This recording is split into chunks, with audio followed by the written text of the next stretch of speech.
जय श्री राम।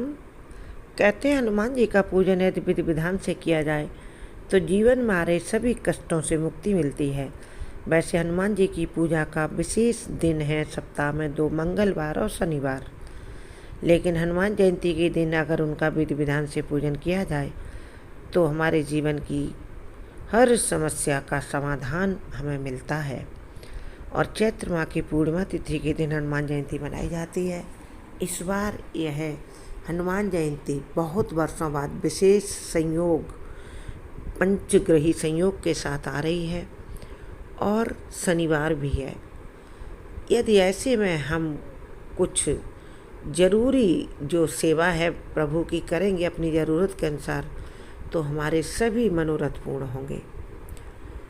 हनुमान जी स्वयं अवतार थे किसके, आप सब जानते होंगे। नहीं जानते तो मैं बताती हूँ। हनुमान जी महादेव का अवतार थे, यानी शिव के अवतार थे। हनुमान चालीसा में ये लाइन आती है, शंकर स्वयं केसरी नंदन। शंकर जी स्वयं केसरी नंदन बने थे आकर प्रभु राम की सेवा में खुद को समर्पित करने के लिए। लेकिन इन्होंने बानर का ही रूप क्यों धारण किया, इसके पीछे एक पौराणिक कथा है, इसके पीछे एक वजह है, एक छिपी हुई पौराणिक कथा है जो हम आपको सुनाने जा रहे हैं। आखिर हनुमान जी ने बानर के रूप में ही जन्म क्यों लिया, क्या कारण था और कैसे यह संयोग बना। हनुमान जी के सभी भक्त जय श्री राम जय जय हनुमान लिखें कमेंट बॉक्स में और हनुमान जी के चरणों में सब्सक्राइब लाइक समर्पित अवश्य करें। चलिए जानते हैं बानर रूप में क्यों आए हनुमान जी। पौराणिक कथाओं के अनुसार माता अंजनी, हनुमान जी की माता, अपने पूर्व जन्म में इंद्रराज के महल की अप्सरा थीं और उनका नाम पुंजिक स्थला था। वह रूप लावण्य में बहुत ही आकर्षक थीं, लेकिन स्वभाव से काफ़ी चंचल थीं और अपनी इसी चंचलता के कारण उन्होंने एक बार जब वो पृथ्वी पर घूमने आईं तो एक ऋषि के साथ अभद्र व्यवहार कर दिया। ऋषि बड़े क्रोधित हो गए और उन्हें श्राप दिया कि तुम अगले जन्म में बानरी का रूप लोगी, तुम बानरी बन जाओ।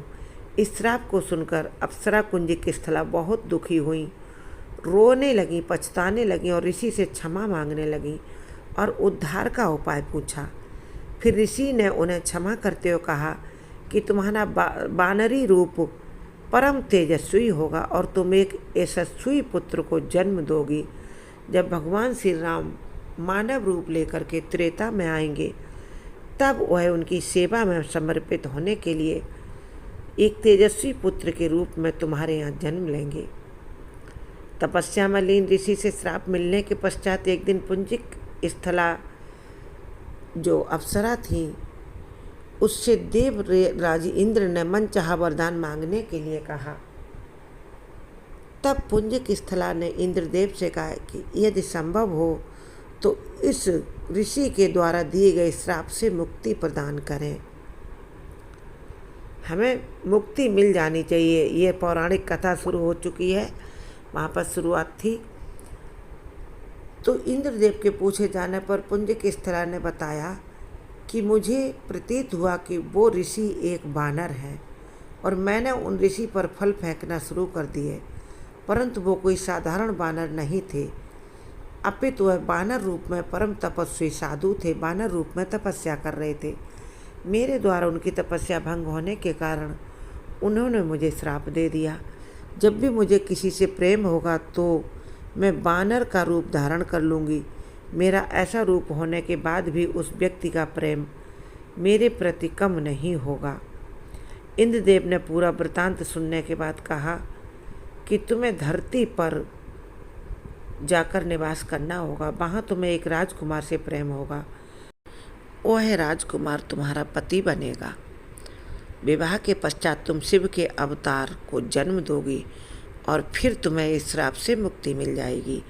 इंद्र के वचनों के अनुसार पुंजिक स्थला अंजनी के रूप में धरती पर निवास करने लगी। उसे वन में एक बार एक सुंदर युवक दिखाई दिया जिसकी ओर वह आकर्षित हुई। जैसे ही उस युवक ने अंजनी को देखा, अंजनी का चेहरा उसके बाद बानरी का हो गया। अंजनी ने युवक से अपना चेहरा छुपाया। जब युवक उनके पास आए तो अंजनी ने कहा, मैं बहुत बदसूरत हूँ, परंतु जब अंजनी ने उस युवक को देखा तो वो भी वानर रूप में ही थे। उस युवक ने बताया कि मैं वानर राज केसरी हूँ और जब चाहूँ तब मनुष्य रूप धारण कर सकता हूँ और वैसे मैं वानर हूँ। इस प्रकार दोनों को एक दूसरे से प्रेम हुआ और वे विवाह बंधन में बंध गए। कुछ समय के पश्चात जब दोनों संतान सुख से वंचित रहे, उनके विवाह को काफ़ी वर्ष बीत गए लेकिन घर में संतान नहीं हुई। तब अंजनी मातंग ऋषि के पास पहुंची और अपनी पीड़ा बताई कि हे ऋषिवर, मेरा और मेरे पति का विवाह हुए बहुत वर्ष बीत गए। हम दोनों को अभी तक संतान सुख प्राप्त नहीं हुआ। वानर राज केसरी भी संतान से वंचित होने के कारण बहुत दुखी हैं और उन्हें संतान चाहिए। मैं उनको संतान सुख से नहीं परिपूर्ण कर पाई हूँ, इसलिए मैं आपकी शरण में आई हूँ। आप कुछ उपाय बताइए जिससे हम दोनों को संतान प्राप्त हो। मातंग ऋषि ने उनकी पीड़ा सुनी और उन्हें उपाय बताया कि नारायण पर्वत पर स्थित स्वामी तीर्थ में जाकर 12 वर्ष तक पति पत्नी दोनों उपवास करके तपस्या करें। ऐसा उन्होंने कहा। जब वह दोनों जाकर वहाँ तपस्या करने लगे तब एक बार वायुदेव ने अंजनी की तपस्या से प्रसन्न होकर उन्हें वरदान दिया कि तुम्हें अग्नि, सूर्य, सुवर्ण, वेद, वेदांगों का मर्मज्ञ और बलशाली पुत्र प्राप्त होगा। यह वरदान प्राप्त होने के पश्चात वे शिव जी की तपस्या करने लगी। तब शिव जी ने प्रसन्न होकर उन्हें वरदान मांगने के लिए कहा। तब अंजनी ने कहा कि ऋषि द्वारा मिले श्राप के विषय में बताते हुए कहा कि इस श्राप से मुक्त होने के लिए मुझे शिव के अवतार को जन्म देना है, इसलिए कृपया आप बाल रूप में मेरे गर्भ से जन्म लें। शिव जी ने अंजनी को आशीर्वाद दिया और अंजना के गर्भ से बजरंगबली के रूप में शिव जी ने जन्म लिया। ऐसा कहते हैं कि उनको पुत्र प्राप्ति का वरदान पवन देव ने दिया था, वायुदेव ने दिया था, इसीलिए हनुमान जी वायुपुत्र, पवन पुत्र भी कहलाते हैं। और भगवान शिव ने अंजनी के यहाँ अवतार लिया। अंजनी पुत्र होने के कारण हनुमान जी को आंजनेय भी कहा जाता है और शिव ने उनके पुत्र रूप के अवतार लिया। माता अंजनी उसके बाद श्राप से मुक्त हो गईं और इस प्रकार हनुमान जी वानर के रूप में उन्होंने अवतार लिया था, क्योंकि इसमें कुछ उद्देश्य था भगवान राम की सेवा करने का।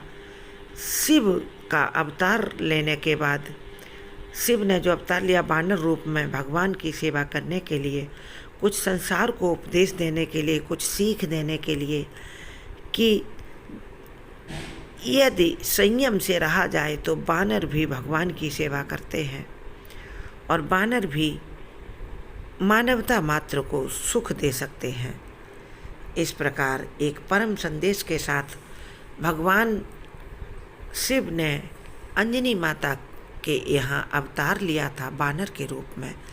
इस प्रकार अंजनी पुत्र हर दुखी के दुखों को दूर करते हैं और सभी सुख प्रदान करते हैं, जीवन की हर खुशी देते हैं। ऐसा कुछ भी नहीं जो उनकी सेवा के बाद मनुष्य प्राप्त न कर सके। तो सभी को बधाइयाँ हनुमान जयंती की। आप हमारे चैनल का वीडियो देखें, चैनल सब्सक्राइब करें, वीडियो लाइक शेयर करें, जय श्री राम लिखें।